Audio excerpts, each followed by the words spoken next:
Ladies and gentlemen, good afternoon. And we'll be requesting Honorable Martha Karua on behalf of our team to now deliver the statement. After that, we'll be available to take a few questions from your side. Thank you for your patience and understanding. Thank you.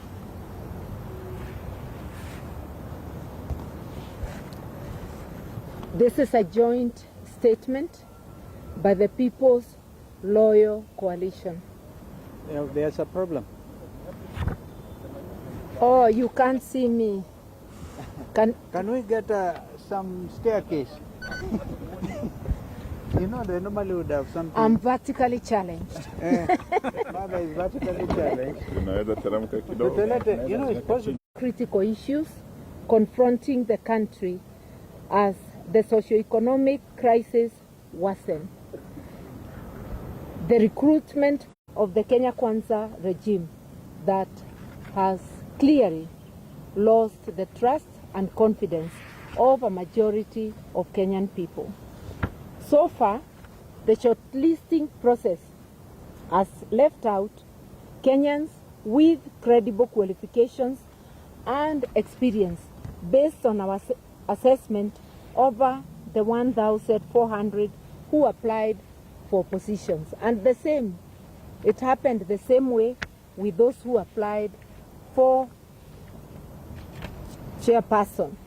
Quite a number of those who made the list have questionable credentials, and some of them have partisan interests and are either members of the UDA party and the ODM party, or managing somebody within UDA.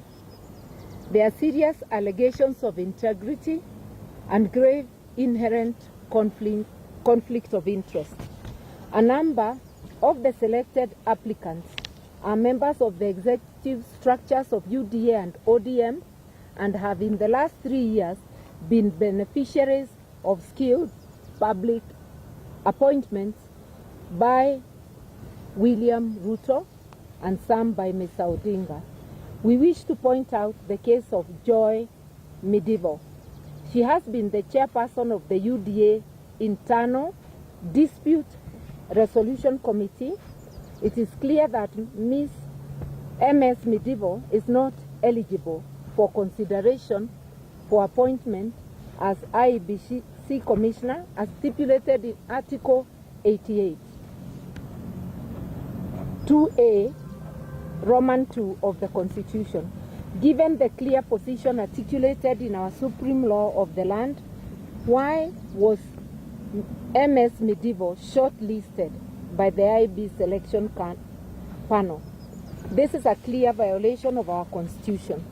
More so, this is a great betrayal to young Kenyans who sacrificed their lives on June 25, 2024 in order to have a credible and independent commission, among other things.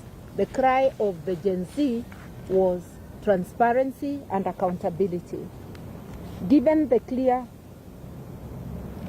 Mr. Ruto's personal advocate is also set for an interview as a possible commissioner. We ask, how can a person bound by the principle of client confidentiality be expected to discharge his constitutional duty free of actual or perceived conflict of interest? Would he be non-partisan if he is recommended for the position? It is seemingly becoming plausible that the review of the original list was designed to accommodate the interests of the top members of government. Worse, there are growing concerns about the National Intelligence Service, which has recently been accused of abductions, torture of civilian disappearances, and other human rights crimes and illegalities. We challenge the IEBC selection panel to categorically explain how Ms. Medieval and Karua were shortlisted, and the role, if any, of the NIS in the selection process. We also urge the panel, I want to add there, and anybody else who has conflict of interest, because there may be others whom we don't know and the public knows. We also urge the panel not to take part in any partisan actions that may pose an existential threat to the well-being of the people of Kenya by undermining electoral justice. And you know, electoral injustice has been a great problem in this country. The panel should only nominate persons who are beyond reproach and will carry out their functions in accordance with the Constitution of Kenya. We further demand that the principle of consultation and concurrence be implemented before the final appointment of the commissioners. Between Mr. Ruto and Mr. Odinga on one side, and the opposition, which reflects the country's current reality. In other words, what we are saying is this: let there be consultations on one hand with Kenya Kwanza and its allies, and it's obvious ODM is an ally of Kenya Kwanza, and the opposition, which clearly, because the opposition touted in NADCO report for concurrence was the opposition in parliament. In parliament, the second largest party after ODM, which has now gone to government, is Wiper Party, led by my brother Kalonzo Musyoka. There is also the DAPK party and Jubilee, the wing led by Uhuru Kenyatta. The other wing having gone to KK. So when we talk of consultation and concurrence, we expect Ruto to consult His Excellency Kalonzo Musyoka, who will then gather the others and sit down for concurrence. Any appointment of the chairperson or commissioners without reverting to the opposition is totally unacceptable, and we will take whatever action is available to us, legal and political. On the violent early elections campaigns by UDA and ODM, following their unholy union, Mr. Ruto launched an aggressive campaign in Nairobi, accompanied by UDA and ODM officials. The disruptive early campaign featured marauding gangs who went on robbing and mugging sprees against unsuspecting Kenyans going about their everyday life under police protection. We say so because police were in view when people were being mugged and did nothing. Mr. Ruto also illegally exploited public resources to mobilize the paid up masses. The phony display of support failed miserably, and the preposterous fake promises of creating and distributing millions of free chapatis to Kenyans did not quell the people's rage against this discredited and rogue leadership. It begs the question that many are asking across the country: how desperate and to what new laws will this rogue regime sink to? As the Ruto regime prepares to invade Mount Kenya, they are already there. We've been hearing them on the radio. A region with their misguided, Mount Kenya region with their misguided brand of politics, ya tutatenga tutaleta, and I heard him repeating the same words. We demand that common decency, basic courtesy and civility and decorum, terms that appear unfamiliar to Ruto and his ilk, that they should replace their vile and violent brand of politics which they recently introduced in Nairobi. We are cautioning him. Do not take thugs to the people of Mount Kenya and to any people in this great country of ours. Go to the people if you believe they have given you mandate and your mandate is still current, go to them without having to mobilize thugs, without having to bus people to go and clap for you in a place they don't belong to. Finally, we call on citizens of Mount Kenya region to remain peaceful and patient and not to be goaded by the bad, insightful and hateful behavior of this discredited regime. We also have an issue with the Nairobi County government, which has recently declared Nairobi River Corridor with its demographic implications. We express our strong reservations on the declaration by the Nairobi City County on March 6, 2025, that proclaimed the Nairobi River Corridor as a special planning area, SPA. This will affect private properties to which people have titles. It will affect properties from Naivasha Road to Ruai, including along the tributaries of Nairobi River. We remind the Nairobi City County government that conversion of private property into public land is a function of the National Land Commission, NLC. It is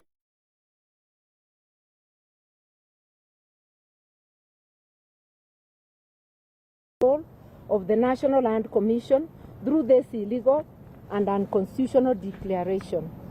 In order to make a declaration like this, noting that via the Constitution, rivers and lakes belong to the national government, not to counties.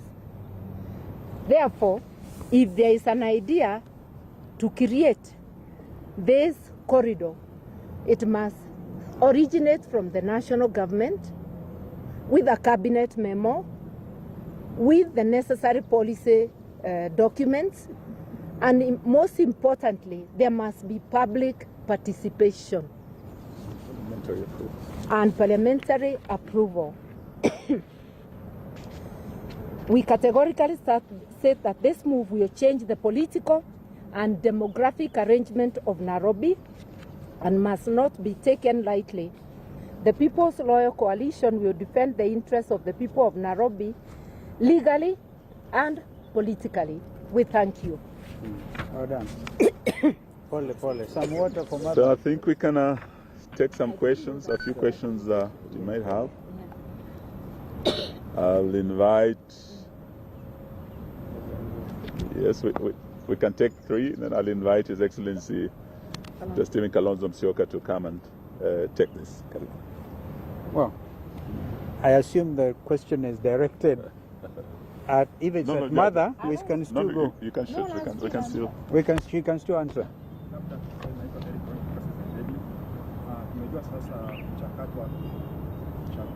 Sauti kidogo. Sauti kidogo bana. Ona mwezi sitisha labda kupitia oda ya koti, mnangoja mpaka siku labda chama itakuwa inafunguliwa. Huoni kama labda hiyo itakuwa na kuza muda, yet you have a time now to do something like that, stop the process? I think the second one. Yes.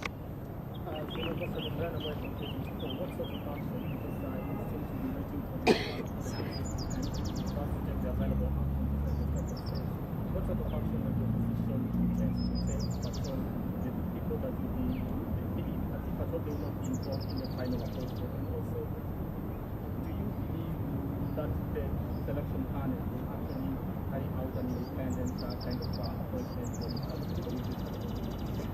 I think I can deal with those, and my colleagues can add. Kwanza kabisa, swala hili lina umuhimu mkubwa sana, na sisi hatutakaa kitako tu na kungojea uamuzi wa pande moja kutoa list ya wale ambao watakuwa wameteuliwa kama wenyekiti ama mwenyekiti na pia wanachama wa tume ya IEBC.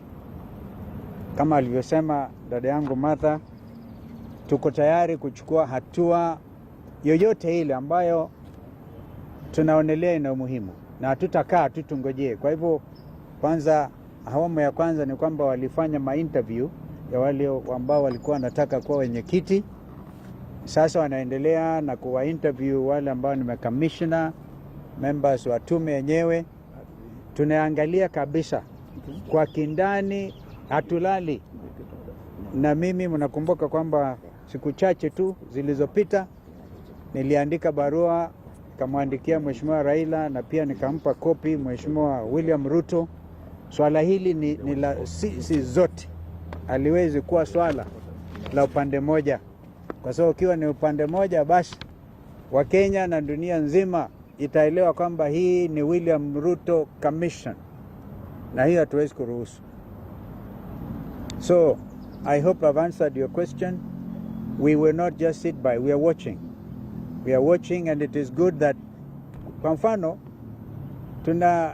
tunatarajia kwamba the panel yenyewe inaweza ikasaidia Wakenya kusema fulani aliscore 80%, 70%, mambo kama haya. Uwazi ni lazima liwe swala la uwazi, ili Wakenya wajue kwamba wakijiandaa kwenda uchaguzi na ukuja, whenever that will be, watakuwa na imani kwamba hawa sio watu wa kununuliwa. Kumbukeni yaliyofanyika 2022 when my sister was a running mate ya Raila. Bado Wakenya wengi wana machungu yaliyoonekana wakati huo, ni lazima yakomeshwe. Kipindi hiki, safari hii, we are not leaving anything to chance. Yeah. We can take two more. We are happy. Tawashukuruni kama ni hayo tu. I think it's okay.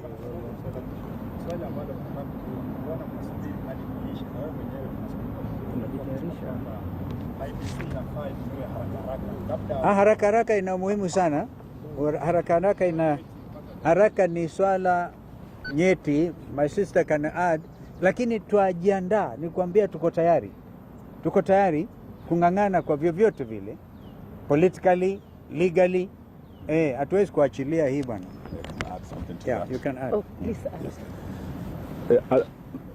Nafikiri umeuliza kwa Kiswahili, yule kwa Kimombo, but it's basically the same issue ya kwamba kwa nini tumengoja hadi sasa. Ukisikia statement yetu tumesema pahala tumefikia sasa, lazima kuwe na pande mbili ambazo sasa zitaamua ni kina nani ambao sasa watakuwa wale chairman ama commissioners. Ile report ya NADCO ilikuwa clear ya kwamba mazungumzo hayo mpaka yawe kati ya upinzani na serikali. Kwa sasa Mheshimiwa Raila na chama chake cha ODM wameingia kwenye serikali, na yeye na Bwana Ruto wako kwa serikali ya broad based. Sisi ambao tumesalia kwa upinzani tumesimama na wananchi na Gen Z na tumesema hatutaingia serikali ya Zakayo, hatuko kwenye broad based. Kwa hivyo haiwezekani pahala tumefikia Bwana Raila na Bwana Ruto wakutane kwenye ikulu wakiwa watu wa broad based wasemezane peke yao. Hiyo itakuwa kinyume na yale maafikiano yalikuwa kule Bomas ya NADCO. Na hayo hayakuwa tu mazungumzo, yaliweka kwenye sheria, yalipelekwa bungeni.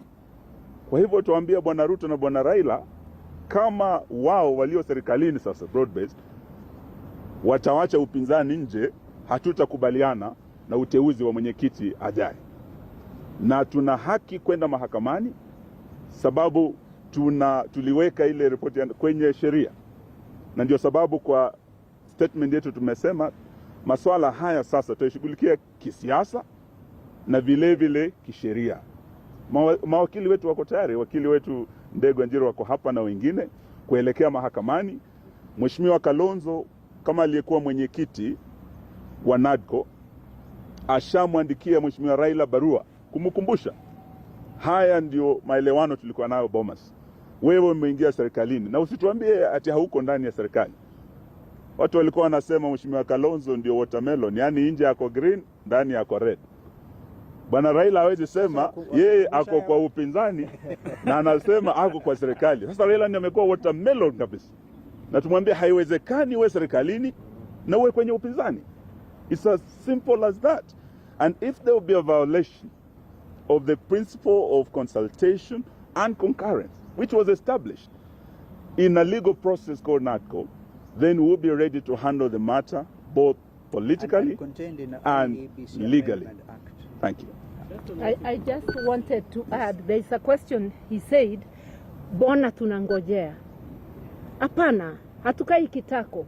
Iko kazi inaendelea na utakuja kuiona. Thank you. Asante. Yes.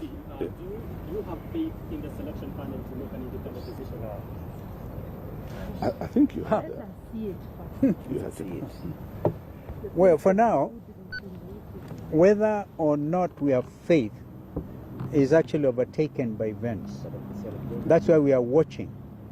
You see, the process that we went through, for example, to get included only one name of Ambassador Kokimoli, the kind of mud we were dragged through. And we said we cannot afford to wait. Let us see the product they come up with. And you know, the principle of consultation and concurrence will apply at the level when they have forwarded the 9 names to the president. Okay? Sorry, sorry, Njiru. I might actually give him the floor. That is when the principle of consultation and concurrence will apply, because 2 names will be taken to President William Ruto for selection as the chair of IEBC. Now that is where then they must consult with us. And another, is it 9 names? Yeah, 9 names will be sent to him for selection of 6 as IEBC commissioners. Again, we must be involved. Umesikia kwa mfano hapa, huyu mama aitwa Joy Medivo, kwa mfano. Yeye uhakika hawezi akiingia huyo kama mwenyekiti kwa mfano, huyo ni Ruto. Ruto kabisa. Hatuwezi. Jameni, Wani Chebukati was good enough at the time. We can't afford it. And the country cannot afford it. And the future generations are now saying, kipindi hiki, safari hii, ni Wakenya wajikomboe. Yes, sir. So can you say the constitution of IEBC now hangs in limbo? No. Yeah, that's a very quick conclusion. Yeah, mother told you, hatukai kitako. And yet we don't want to delay the process, because we're also aware William Ruto may want this thing prolonged mpaka ikimaliza 2026 waseme songesha uchaguzi to 2032. It will not happen. Thank you. Asanteni sana. I think that is enough for today. Not